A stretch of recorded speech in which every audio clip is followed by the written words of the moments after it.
So I finally got to check out the Mate XS. Now, if you remember, the Mate X came out last year. Daniel got his hands on the device. It's a solid device, and the Mate XS is the latest foldable from Huawei. It costs about $2,500, but this device is very different in terms of what you have for foldables. It doesn't close up, it opens up. It's an 8-inch display that folds into a 6.6 for a smartphone. It feels like a smartphone in that aspect ratio. The display is actually quite lovely in terms of resolution, brightness. The wallpapers look good. Yes, the links will be down there for you guys below. It's a sharp and beautiful looking display. I think a lot of people will like just the way it looks. Now, the display doesn't necessarily bend and stay. You've got a button that actually opens it up for you, and then you can straighten it out and you can close it back if you want to use in tablet or phone mode. In terms of specs, you've got, of course, Kirin 990 5G variant. We've got, it was a standard 7nm chipset, 8 gigs of RAM, 512 gigabytes of storage, no micro SD expansion, no headphone jack. That's to be expected with this kind of form factor. But there's a lot there for us to check out, of course, games, which is what we like to do on this channel. And we got to check out a few games. We also got to check out the audio, did some temp. So let's start off with some gaming. Take a look at some of the games we actually played, which you can download directly from the App Store. Yeah, so let's jump in.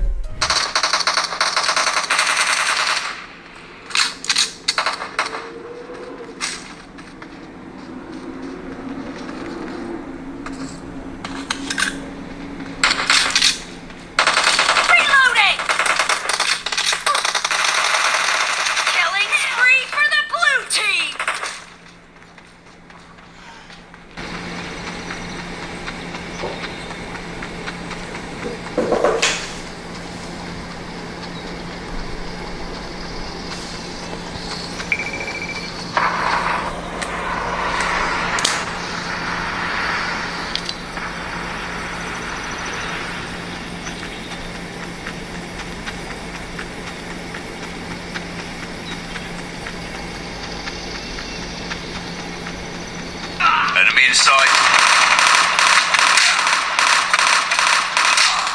Reloading! Cover me! UAV recon standing by. UAV recon standing by. Reloading! Objective almost complete. Keep it up.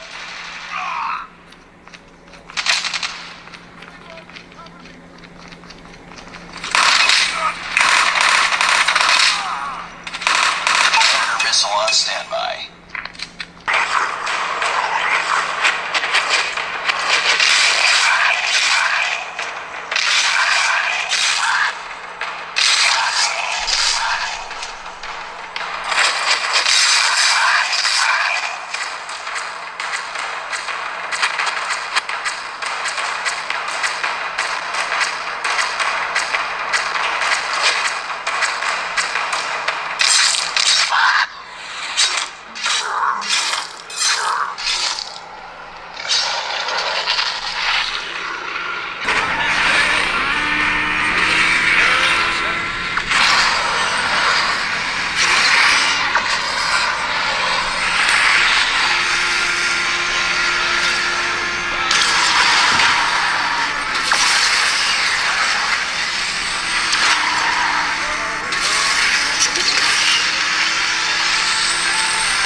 So gaming wise, I mean, it handles well. I mean, it's supposed to, and it does. And that's the thing I like about it. Like with 8 gigs of RAM, which in comparison to a lot of devices now, seems quite small. RAM management is beautifully done. I think that's something that Huawei always does quite well. So this also showcases with this device. Playing Call of Duty Mobile, PUBG Mobile, Fortnite, Asphalt 9, Blade of God, all those games ran absolutely well. Also, handle the aspect ratio well because they have an app scaling feature that can scale your applications. So which means while you saw me out while I'm gaming, I can start in tablet mode and switch down into a phone mode. I can go from phone mode to tablet mode, and that's nice. Now that aspect ratio is kind of funky at a 19.5 by 9, but playing games on that is really, really refreshing. I do like the scale and size. Some games may not fit as well as others in my mind, but I think they handled it well in terms of use.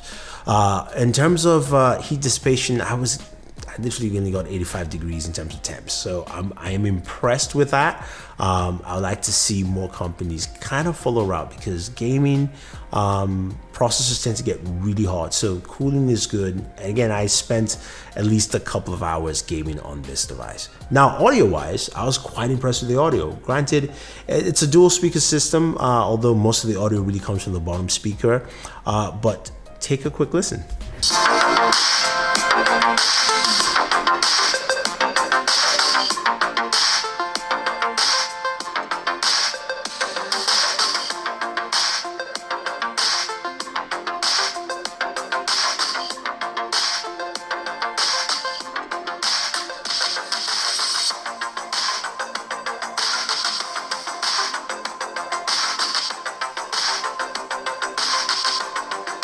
Yeah, 111 decibels. I mean, that's a loud speaker, and also quite clear, especially when you listen to the games and also just listen to the music that I quickly played here. And I think a lot of people like that. 4,500 milliamp battery in there, and you've got it charges with a 55 watt charger, although the charger that comes with it is a 65 watt charger, which should give you 85% in 30 minutes. I like that. It's nice, it's simple, and it's effective.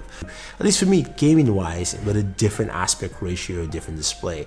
I like bigger displays to